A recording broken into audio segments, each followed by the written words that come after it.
J.T. Crowley is Talking Books.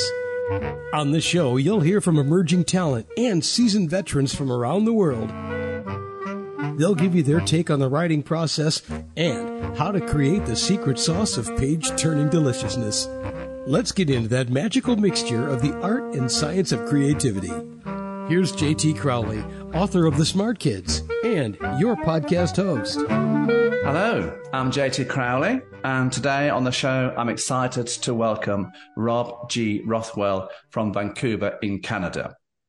His book, 33 Years, The Unfiltered Memoir of a Cop, is an insight to behind the scenes of the life of a cop working the streets of Vancouver, one of the most cosmopolitan cities in Canada.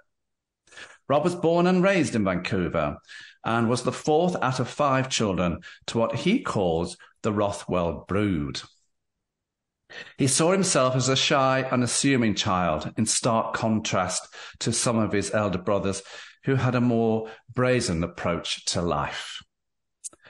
But nevertheless, he always knew that deep within his chemistry makeup, he had a fair degree of confidence. All he had to do was unearth that confidence to become a cop on the streets of Vancouver. Rob enjoys cycling, skiing, and messing about on the waters around Vancouver, and now writing. The title of this book is pretty self-explanatory, for it is the unfiltered, and believe me, everybody, unfiltered at times, very unfiltered, memoirs of Rob's 33 years career in the Vancouver Police Department. There are 54 topical memoirs in this revealing book of his. Some of the stories have a serious side to them. Some have a satirical viewpoint to them. Others will make you laugh, while others will make you stop and think. So let's ask Rob to join me so that we can get to the heart of this very, very intriguing book, everybody. Rob, come and join me. Hello, John. It is wonderful to join you and your viewers and listeners today. Oh, I think they're going to be delighted, Rob, with some of the stories that we'll be going and telling them. I think some of them might be going, really? Oh. Well, I'm excited to tell them. Wait for some of this lot, everybody. Rob, this book of yours has 54 stories, each with their own dedicated chapter. These stories capture the events, or should I say the most pivotal points in your 33-year career as a cop on the streets of Vancouver. Some of the stories, I've said, are harrowing, some are heartwarming, with a sensitive touch to them, and others are just hardcore every day for a Canadian cop.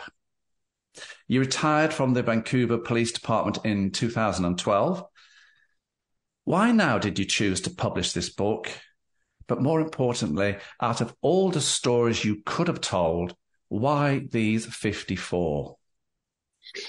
Well, John, after I retired, I had these stories rolling around in my mind, along with many, many others. And I thought, so many members of the public have an interest in these stories. Whenever I would tell a story, the feedback I got was really quite sensational from individuals that really appreciated a peek into the world of policing, because it is a very unique world and there's no sort of well-defined explanation of policing.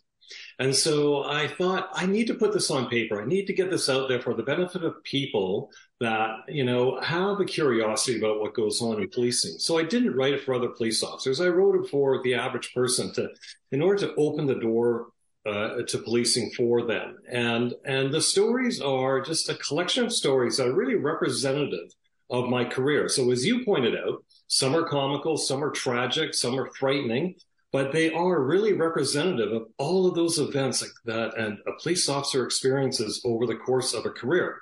And I didn't want to structure these stories in any sort of, logical way, such as along a timeline or based on particular assignments at the time. I wanted the reader to be surprised every time they turned the page into a new story, because in the policing world, you really don't know what's coming next. And so I wanted the book to represent that or to at least convey that sense, because no 2 days for a police officer are the same. And I also wanted the book to to provide the officer's point of view from that of a street constable to an undercover detective to a manager and even a police executive administrator. And so the stories do cover my entire career, and I think that they are very representative of a typical police officer's career in a large city like Vancouver.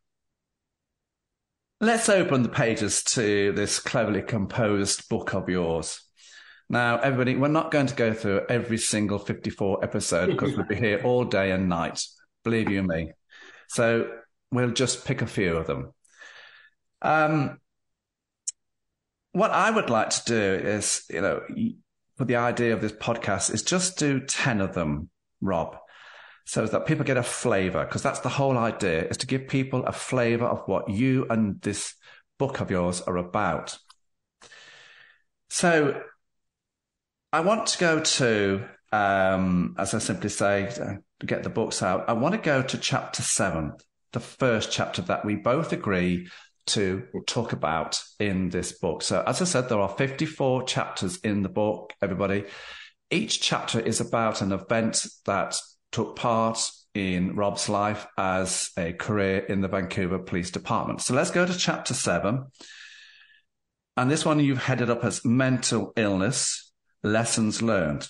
Now, I think you chose this chapter simply for the underlying message here, and that is mentally ill individuals are capable of remembering how they have been treated, not only by the Vancouver police, but police in general and other institutions, especially following their psychotic episodes. What I like about this story is the guy who clearly had a history of mental illness and who you had arrested a few nights ago. He reappears a few days later, and in a kind voice, he apologized for his behavior the other night due to his Tourette's episode. And it's the way he apologized to you for how you treated him. You treated him with respect. This is why you put this story in, because you want to get the message across to people is it doesn't matter who you are facing, you have to treat with respect. That's why this story's in, isn't it? John, you summed it up very well. So this young man was in a record store, or, when we had record stores where you bought a DVD and other, musical devices. And so it was a popular store on a popular street in Vancouver on a busy evening, and he was having an episode. He was having a very psychotic episode. And he had torn off his underwear. He was screaming. He was violent. He was throwing things. He scared everybody out of the store. He was he hadn't accosted anybody, but he definitely was very intimidating. He was large, and honestly, I sort of sum him up as the devil, right there in the store, the way he was acting. There's a sense of evil about him. But I knew going in, my partner and I, we knew that, there's something driving this anger. There's obviously a mental illness underlying this. And so many of the individuals that the police deal with are, to some degree, suffering from a mental illness or some kind of psychotic event. And it was clear that he was too. So the question really in our mind was, what are we going to do with him? And, what is the best outcome for him, but also for the safety of the public that, want to use the store and the staff and so forth. We knew he had to be removed. And it was either that he was going to go to jail for threatening people and acting in a very violent manner, or he was mentally ill and going to go to a hospital. And so we kind of centered on the latter, and I had an ambulance attend. And the key here was to try and take this, and this is he's young, but he's a large man, into custody without, having to be violent, without harming him. And so, we did our best to calm him and reassure him. And at one point, we were able to get control of him. We got him onto a stretcher. He had to be strapped down to the stretcher with these leather straps and removed to hospital and dealt with there as, somebody that was going through a psychotic episode. And that was the end of it for me. And that, this is one of the issues with policing that I try to highlight in the book, is that you have these sort of big interventions in somebody's life, and then it's over, they're gone, and you're on to the next event, whatever it may be. So you don't really have time to contemplate or think about what might have happened to that individual, or even follow up, because it's call after call in a big city. But about 3 or 4 days later, I was standing on Granville Street, which is sort of the main commercial strip in Vancouver. And I was just standing in front of our community office there, kind of greeting people as they walked by. And I saw 4 young people walking toward me, 2 men and 2 women in their early 20s. And they looked like really down-to-earth people, that if my son was walking with them, I would think he would fit in perfectly with this small quartet. And when they got to me, one of the fellows broke off and he came up to me, and I didn't even recognize him immediately. And he said, "Sir, or officer, I wish to apologize to you." I'm like, "What for?" And he went on, and I suddenly realized who he was. And he said that he was exactly that, having a psychotic episode due to what he called Tourette's. And but what he said was, "I remember that you and your partner treated me with respect, that you treated me well, that I wasn't hurt, you didn't assault me or engage in violence." And I was really blown away by the sincerity of his comments. And he was close to tears, and frankly, so was I at that moment, because it was such a connection. And I felt this sort of deep well of emotion that, I was so grateful that we had treated him well, even though it was difficult to do because he was just so sinister at the time. You just think, I've got to deal with this threat in a more forceful way, but we didn't. And it really drove home to me the fact that irrespective of their sort of mental state, people do remember how they were treated. And it was, clear to me that the lesson learned there is, despite how he may be treating me and others due to his mental illness, it's critical that we treat him well. Absolutely. And that's the right approach. I want to go to chapter 12. And again, this chapter, which you head up 7 to 11, Showdown, comes across to me as a pivotal story for you.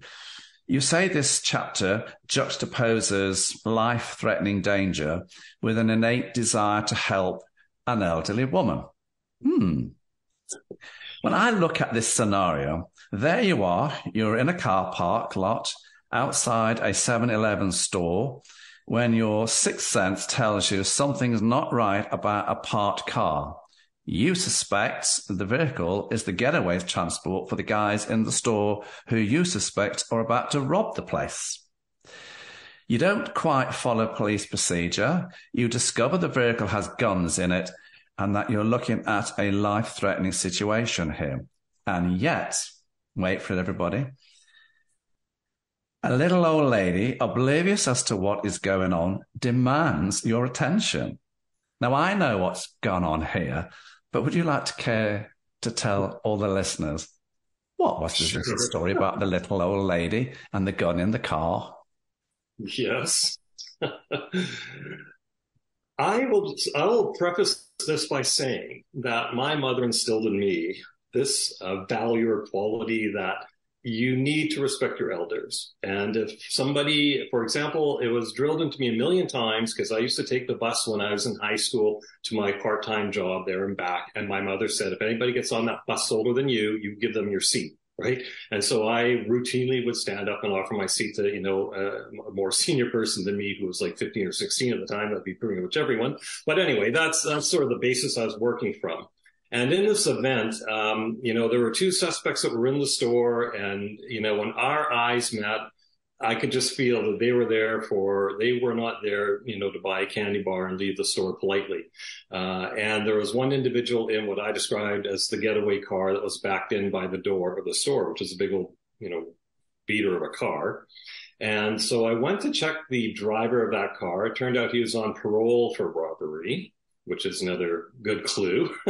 And I wanted to look in the trunk of the car, and he popped the trunk for me quite reluctantly. And as I was about to, search the trunk of this car, this really sweet elderly woman was standing just on the sidewalk, and she hailed to me, and she was going, officer. And I said, yes, ma'am. She said, may I ask you a question?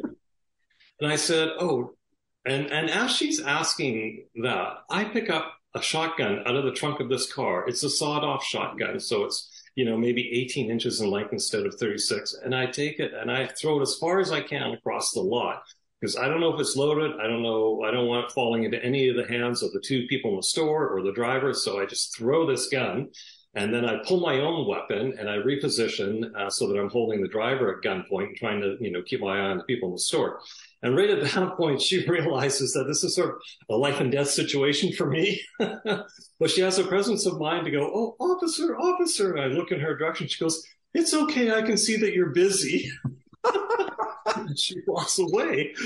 And it just stuck with me because I felt this nagging need to address whatever her concern was, despite the fact that I was in, this life-threatening situation, trying to call for additional resources come. And it's this struggle in my internal struggle between wanting to help this woman and wanting to preserve my life, in terms of the threat that was facing me. And it still makes me chuckle to this day. And I just wonder, I would love, as I said in the book, it would be more important for me at this point to be able to help that woman to find out what her concern was and talk to her rather than even what happened, what the outcome was of this case, which happened to be that the driver got 2 years in jail for having a restricted firearm. But anyway, I just thought it was an interesting juxtaposing position, where you're trying to satisfy. With a bit of a satirical, quirky side to it. Yeah, she's got the message in the end. He's a little busy. I'll move on. Yes, I love the way she characterized it. I see you're a little busy. Okay. Little busy, officer. I'll move on. Chapter 23, Rob. Yeah. And you put in here a little expletive, detectives. I love this story because this short chapter made me laugh, everybody. It's about the Russian drug boys getting the better of you and your partner on duty that day. Now, your partner was also called Rob, and you referred to him as Rob 1. And he lost his cool that day. Now, just tell us what happened at this little event. This one still makes me chuckle. I just could not believe what I heard coming out of Rob's mouth. But anyway, to set the stage here, there were some very violent, organized crime Russian drug dealers that we were working on when I was in the drug squad. And we were working undercover, and I was working with my partner, Rob 1. I referred to him. And the reason that he's Rob 1 is that in the drug squad, we use a special drug squad radio, and we usually... there will be 6 or 8 of us out doing a surveillance, and we want to talk to each other. We use our first names. But because there are 2 Robs, we couldn't both be Rob.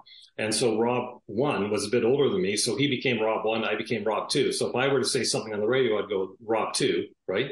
Anyway, so that was just a way of differentiating between 2 Robs. But we were part of a surveillance team that was surveilling these Russians. And we were mobile in vehicles. And the car we were driving was a very brash Camaro Z28, which is, a high performance sports car with noisy exhaust, wide wheels and things like that. It was totally inappropriate for surveillance, but it was the only vehicle we had at the time. So we were among, 4 or 5 other cars conducting surveillance on the Russians. And they were very difficult to surveil because they engaged in counter surveillance techniques to try and pick off who were the police that, may have been around them. And one of their tactics would be to drive onto an on-ramp that goes, say, onto a bridge that crosses a river. And halfway up the on-ramp, they would stop on the on-ramp, pull over, and then any police car or surveillance vehicle that was following them had to obviously drive past and cross the river before they could even come back. So, they would pull these surveillance cars right out of the surveillance, and then they would turn around, drive the wrong way down the ramp to get back onto the road that they had exited off of. So, you could just see the difficulty in following these folks. Anyway, turned out they went by us in the opposite direction. Somehow they thought we may have been the police, my partner and I, Rob. And they pulled a U-turn on this busy roadway, and they began to follow us. And I'm thinking, this is not good. Anyway, so I thought, I've got to put a little space between us. And so there was a light coming up at an intersection, and I kind of waited till it was a very late green for us, which means it would be red for them. And I went through it, and of course they followed us. And now it's definitely, I know they're following us now for sure. And so I thought I'm going to try and quickly go into a busy parking lot, bury the car, get out, and get into the store and just disappear from these guys. Anyway, so I wheel into this parking lot and I pull into a parking spot, but they're driving very quickly and they roar in and they park right beside us on the right-hand side of us. And maybe they have a sense of humor, these characters, even though they're killers that are all, and frankly, they're all dead now, these Russians, but they rolled down their window and they started taunting us. And they were saying comments like, "Hello, constables. Gee, constables, are you lost? Do you need directions, constable?" And my partner and I are sitting in the car and we're both seething. And Rob, we have power windows in this car. He puts down the power window and he looks eye to eye to the Russians and he looks at them and he goes, "We're effing detectives." Because he was so incensed at the point. And he didn't say, he used the real word. Because Rob was so incensed that they were, not recognizing our rank of detective. They, it was like disparaging to call us a constable because, You've worked us out, but do you think you can call us by the right names? Thank you very much. That's exactly it. Okay, fine, you got us, but if you got us, at least use our, proper title, give us some recognition for that. But the funny thing was, it just took them by surprise. They were like, so stunned that, I'm sure they were expecting us to say, "Oh, I'm sorry, we're not like, who are you? Why are you bothering us?" So something that, would sort of not anyway, everybody. Go and read the chapter, everybody. But there was this pregnant pause where the Russians are looking at us like, did he really just say we're effing detectives? And I'm like, oh, Rob. Anyway, our whole surveillance was blown. Absolutely. Rob, let's go to chapter 27. Chief, this man called me a Hun. We both love this one. Yeah. There's a bit of a lesson here, which is don't ever try to upstage a comedian because they'll always get you in the end. So without going into too much detail about who the Odd Squad is, but the Odd Squad is a charitable organization that I was the president of at the particular time. It was composed of police officers and doing drug work, working with teenagers around drugs and so forth. Anyway, the primary fundraiser for the Odd Squad was an annual gala, which was a large-scale gala that was really well attended by a lot of the who's who of Vancouver. And we always would have a keynote guest or speaker. And on this particular year, our guest was Leslie Nielsen, who I'm sure most people have seen the movie Airplane from 1980 or the Police Squad series. And Leslie Nielsen is a very funny comedic actor. He's a Canadian and he's a lovely man. Unfortunately, he passed away a number of years ago, but we were having a small social in the police officers' mess with Leslie Nielsen. And so I was actually identified to be the driver for Leslie Nielsen. So I was meeting him, shaking hands with him. And I said, listen, Leslie, if I happen to call you Hun at some point during the day, it's because my wife's name is also Leslie and I may get confused. And at that point, without like a nanosecond wasted, he yells over the chief, and he does it in his Frank Drebin personality or persona, because that is his police story character. He yells over, "Chief, this man just called me a Hun." In the social setting, this very sort of formal social get-together. And the chief looks over and the chief just shakes his head and laughs, knowing that I just got totally upstaged by Canada's finest comedian. And it was just a very funny event. And we had a great time after that, touring the city in this old antique police car that the police department has, which I was driving. It's like a 1947 Mercury, and it totally resembles the police cars of the era. And I took Leslie Nielsen, his wife, and another couple that they were traveling with on a tour of the city in that vehicle. And it was hilarious because he's such a funny man. And he was sitting next to me in the front seat, and the other couple were in the back. And Leslie was just having a great time entertaining. And we're in this car with a big steel dashboard, and a police radio, things like that. And he's banging his hand on the dashboard, joking about how strong it is, but how deadly it is, in the event of a collision and things like that. And, I was sort of winding up the old fashioned mechanical siren, that starts with a very low tone, slowly sweeps up to a high tone, at every two. Yeah. And, everybody in the public was looking in and they see Frank Drebin or Leslie Nielsen in the car and they're like, is this another episode of a police story or something? But it was a tremendously fun day. There you go, everyone. Nothing like the names dropping, is there? No. Yeah, and when you look at chapter 27, you've got a lot of photographs of you there throughout your years, as a career in the police force. I have to say, there's one, everybody, you need to look at this one because this has made me laugh. The first photograph is Rob. He's got brown corduroy trousers on, some yellow and mustard shirt with large collars, and one heck of a mullet for a hairstyle, leaning against an old car. That's a classic photo, isn't it, Rob? That was my grade 12 photo. Yes, I think that was a graduation photo at the time from grade 12. And I was trying to be as fashionable as possible in the 70s. I would have been taken in about 1975 or 6. It's just it's a classic 70s photo. It is. And the vehicle was a vehicle that I actually owned. I had bought myself for $475. It was a 1959. You should know what it is. An English car. Well, come on. What is it? I love the photo. I also love the photo here. I'm looking at my iPad here, everybody. That's what I'm doing.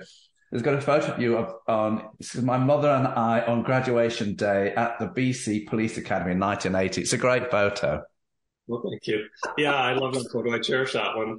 That was taken by my father. That's why he's not in the picture. But and then you've got one more, everybody. It's Do You Know This Man? And that's a photo of you undercover. Now, you need to go and look at that picture, everybody.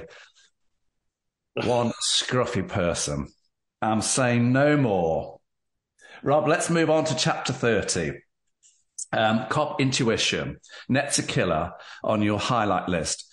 It's come into play here. It's about the widowed physician and a drunk in the posh part of Vancouver. What was going on there? It's a very sad story, but I want to include that story as a way of sort of exemplifying how police officers over years of patrol work and so forth, they kind of develop this sixth sense about, what's right and what's wrong, or, is there something wrong with this picture where other people may not see it? And it's called kind of reading the street. And you become very, very attuned to what's going on in the street. And on this particular occasion, there's an elderly, widowed physician who lived in the area. And he had just been brutally murdered through physical force in his home by a male suspect. Now, we did not have a description of the individual. This event was no more than 45 minutes old. I was in the area and, just looking for something out of place. And I saw about a 40-year-old male that in my mind didn't fit the area. And, and I'm not trying to stereotype people, but he was kind of a scruffy looking individual. He appeared to be drunk or at least somewhat inebriated to me. And he was wandering, within about 3 blocks of where this tragic event had occurred. And I thought, I've got to go further with this. I've got to investigate this further, but I've got to be careful to not violate this individual's rights or do anything that might jeopardize the eventual investigation into this murder. And so I got out of my car in a very sort of not dramatic way, but I wanted him to know that I was a police officer. I was in a marked police car and got out in uniform, and I stopped him. And it was pretty evident to me that he had been drinking heavily. As I put in the book, drinking heavily to forget. It was, had that sort of look to him. And I began talking to him, and he was either acting somewhat disoriented or he truly was disoriented due to his inebriation. But, he couldn't give an explanation of where he was going or why he was there. But I couldn't arrest him for murder because there was no description whatsoever. I had no grounds to believe that he was involved in the murder, but I also knew I couldn't just let him walk away because he could be the murderer. So it's that cop intuition that's playing in my mind. And I'm wondering, how am I going to do this? How am I going to secure this person so that if he is a murderer, we can start the investigation and not jeopardize the case by, arresting him without grounds? Well, the fact that he was inebriated and whether he was, overemphasizing his symptoms of intoxication or not, it did give me the grounds to arrest him under what's called a state of intoxication in a public place, which isn't a criminal charge, but it does authorize the police to remove somebody from a public place that is unable to care for themselves due to drunkenness and essentially take them to the drunk tank. So they dry out in the drunk tank and then they get released, no criminal charge. So I arrested him for being drunk in a public place, and I had a police wagon arrive to transport him to jail. And I had him handcuffed, and as I was putting him in the back of the wagon, I noticed on his hand, on his baby finger, they had this fairly elaborate gold ring on his finger, and that's the only jewelry he had on. And I thought, that ring just looks quite out of place as I was placing him into the wagon, and I made a note of it. Anyway, the long story short is that he did turn out, in fact, to be the murderer as the investigation progressed. The ring was the linchpin that tied him to the victim. And we did end up in court. And during the trial, I was one of the first witnesses for the police or for the Crown. And the defense counsel, accused me essentially of not providing him with his charter rights, which is, you have the right to instruct and retain counsel without delay, which means you can have a lawyer. And if I failed to do that, that could be a fatal flaw in the case. And I said I didn't have to do it because I didn't arrest him for a criminal charge. I arrested him for drunkenness, which is not a criminal offense. Therefore, there's no requirement to provide the Charter of Rights warning. Which, I could tell the lawyer would kind of like, okay, yeah, you're right about that. Anyway, the long story short is that he was eventually convicted of that homicide. But I just want to emphasize how, cop intuition does kick in, and you may have difficulty articulating it, but you can feel in your bones that this is not right, and, this needs to be investigated further. Gut instinct. Yeah, it is totally gut instinct, and they become very refined over years of police work. Now, you said you wanted to put this chapter in, chapter 34, response times matter. Tell us briefly why you wanted to put this chapter in.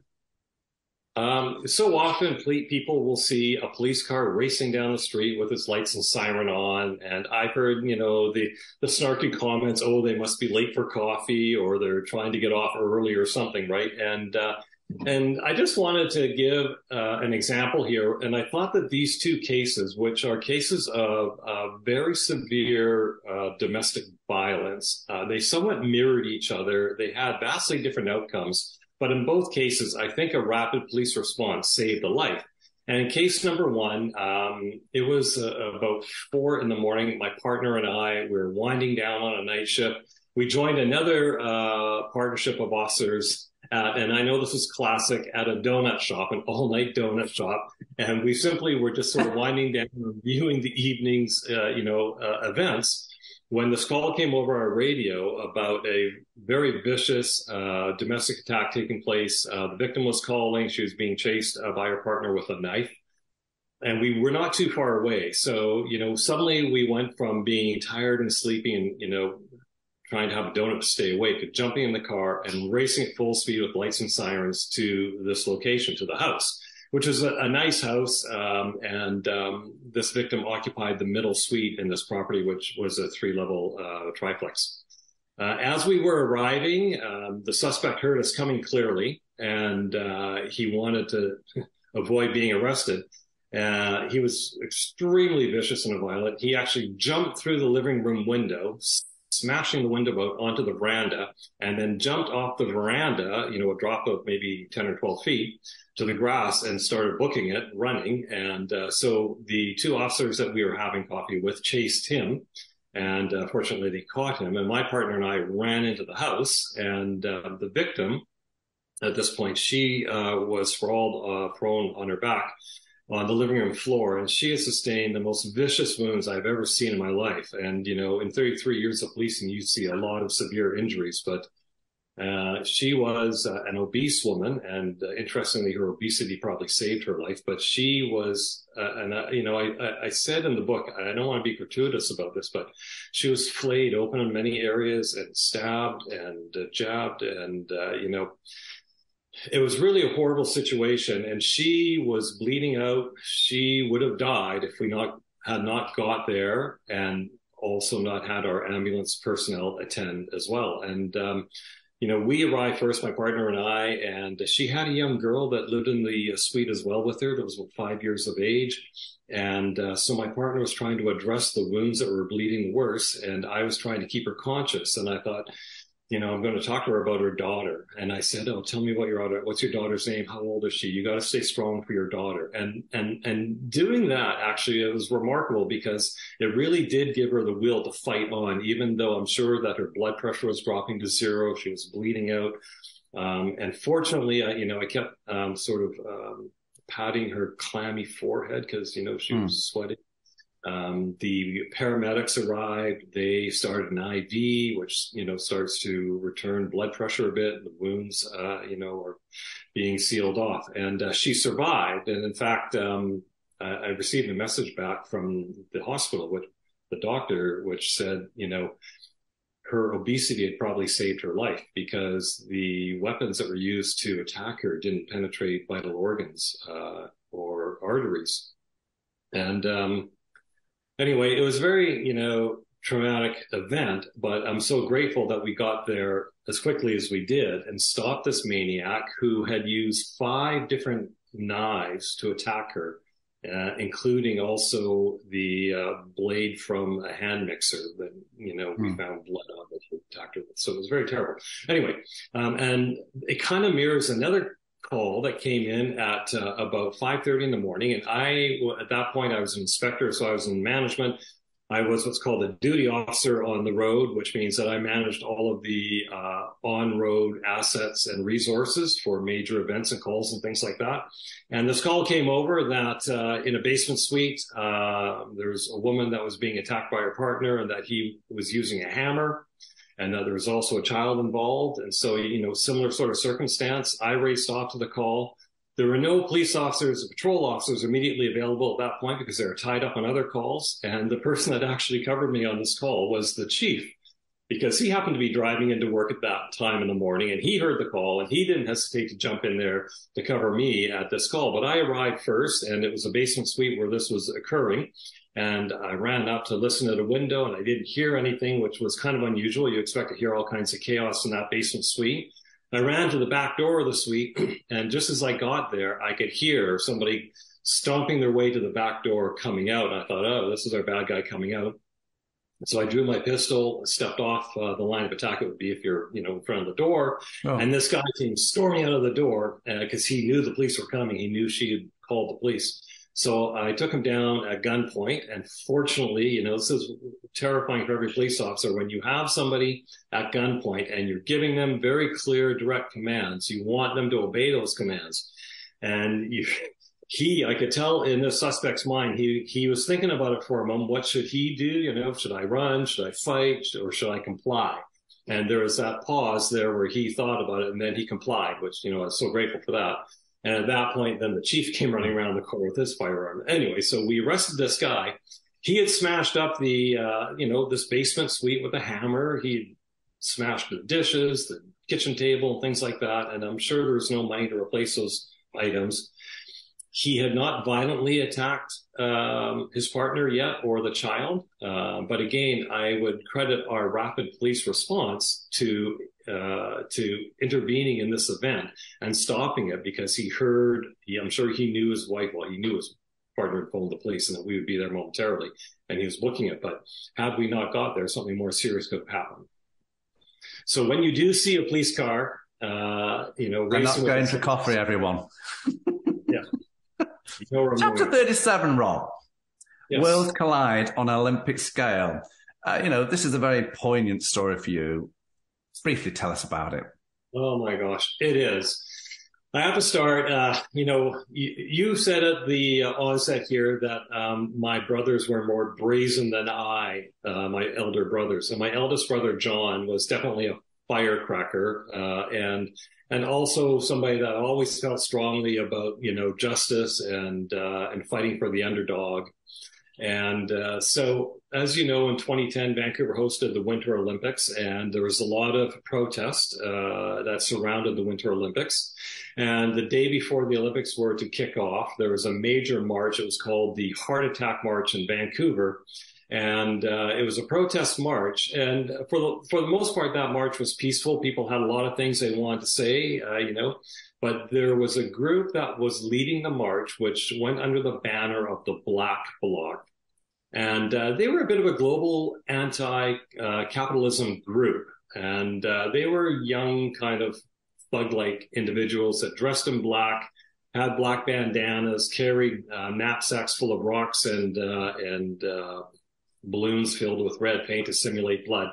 And when they got to the core of Vancouver's downtown, leading this march, all heck broke loose. It was complete chaos as they were smashing bank windows, damaging property, frightening all of the citizens that were on the streets at that time.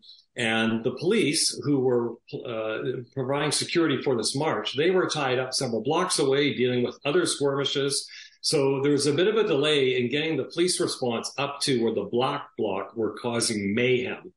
Well, it just turned out that my brother John and his wife Diane happened to be downtown to take in some of the festivities for the Olympics and to go for lunch and so forth when all of this broke out. So he was at ground zero, and so was press from around the world. So we had local television cameras, national and international press with cameras there, capturing all of this rowdy sort of riotous activity going on. And the public, for the most part, cowering, trying to stay out of the way of the Black Bloc, but not my brother John, who decided that he was a one-man war against the Black Bloc, and he jumped in there and he was shoving these people away from windows and from the paper boxes that they were knocking over and challenging them and that sort of thing. And at the same time, John couldn't understand why all these other citizens weren't joining him. And he was literally trying to call the other citizens in, and he was saying, come on, let's get them, right? Because, and his mentality was, if we gang up on this Black Bloc, we're going to win this. And where the heck are the cops? Well, they should be here dealing with this. Anyway, eventually the cops do get there and, they take action and quell the riot, if you will. But that night on the evening news, video of my brother goes international of him, pushing around the Black Bloc and trying to call other people in. So the press wanted to interview the chief at the time, who was Jim Chu, about this sort of lethargic police response to the riot. And Jim was having, I would say, a bit of difficulty answering the questions. And here we are. I'm watching the evening news that night on CBC, which is our version of BBC.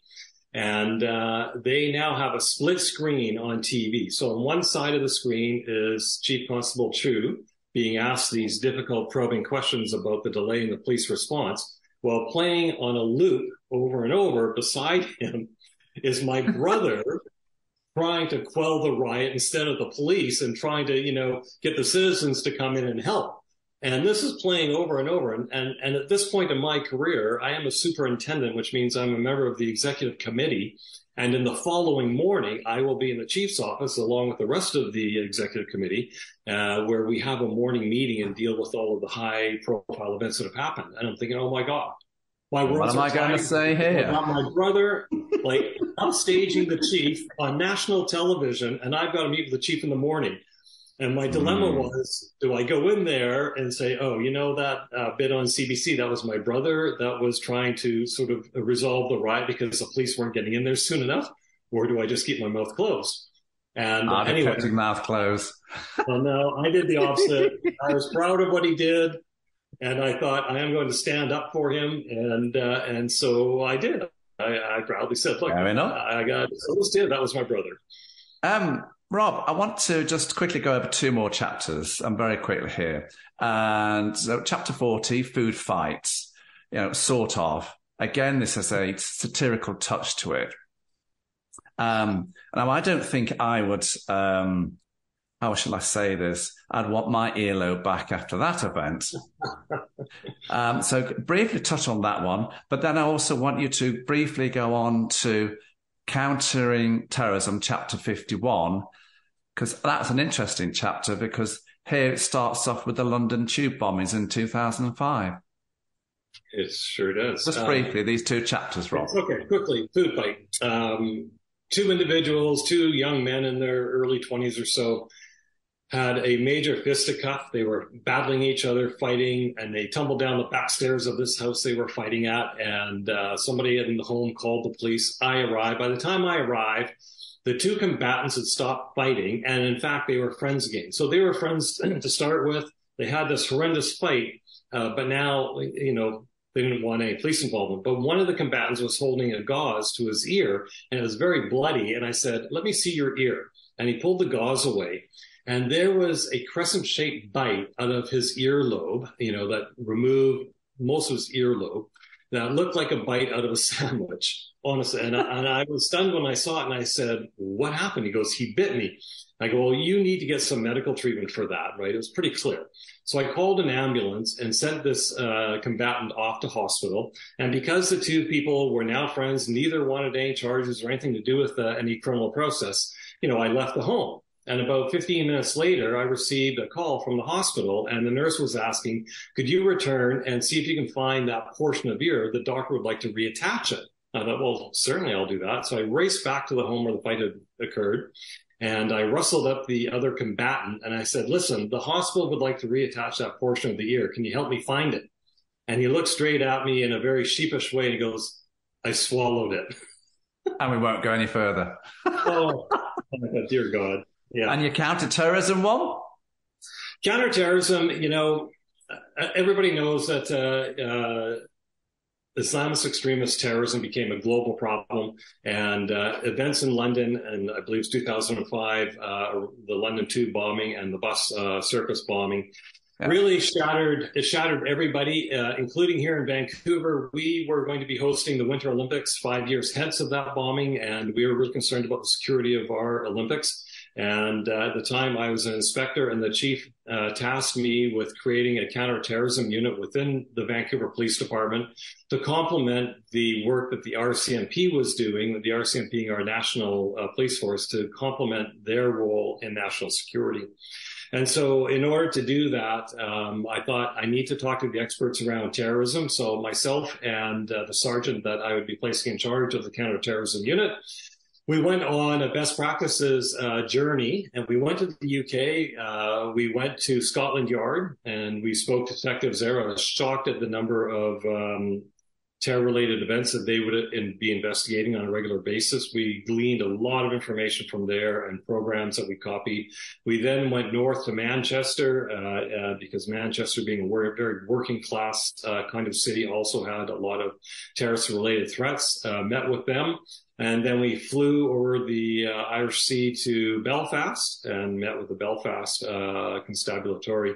And of course, they have been dealing with the troubles between the Protestants and Catholics for how many years or centuries? I don't know. Decades. Fascinating what we learned there. And I've got one more quick tea story if I could squeeze that in. Go on. Yard. Go on. Okay, so here we are in Scotland, fabled Scotland Yard, which, to me is the epitome of detective work and a very regal organization. And we were amongst these very high caliber detectives, and it was 3 p.m. and they asked, would we like a cup of tea? And I thought, well, certainly I would. Of course I'm going to have a cup of tea here in Scotland Yard, and it's going to be a very fancy, process that we're going to go through, and I'm going to learn all about tea. Well, I expected the brown Betty to come out from the cupboard and some loose tea to go into the pot and all this sort of magical stuff to happen. But no, what happened was about 8-ounce styrofoam cup was placed on the counter. A Twinings tea bag was pulled out of the cupboard, which, they pulled the paper off and dropped the tea bag into the cup, poured in about 8 ounces of water, and handed it to me. This was tea at Scotland Yard. I was so devastated. Well, at least there was a tea bag in it. Well, yes, on this we won't go there. If you want to know what that little quip about, everybody, go and read the written introduction. Believe you me. Anyway, Rob, where can people get your books from, and who would you like to see reading your books? I would like to see everybody reading my books, obviously, but anybody that has an interest in a policing career, I think you would find this book quite an open door to policing and quite informative. And further to that, I think anybody that sits down and watches a cop show on TV will love this book. And we all love cop shows. Cop shows, as you know, just are a perennial favorite among viewers. And I think that in many ways, this is the paper version of a fantastic cop show. And where can they get your books from? My book can be obtained from almost any bookstore, can order it. But if you go to my website at robgrothwell.com, there are all kinds of links there to Amazon, Chapters, Indigo, Kohl's, and American sites as well. And so pick your site, order the book, and I'm really confident that you will not be disappointed. The feedback I've been getting has been fantastic. Wonderful. My favorite American TV cop shows was Kojak. Who Love You, Baby? I love Hill Street Blues. And Hill Street Blues and Cagney and Lacey. Oh, I know. Anyone, everybody. I'm JT Crowley. Thanks for listening, watching, wherever you are in the world. So until next time, stay safe.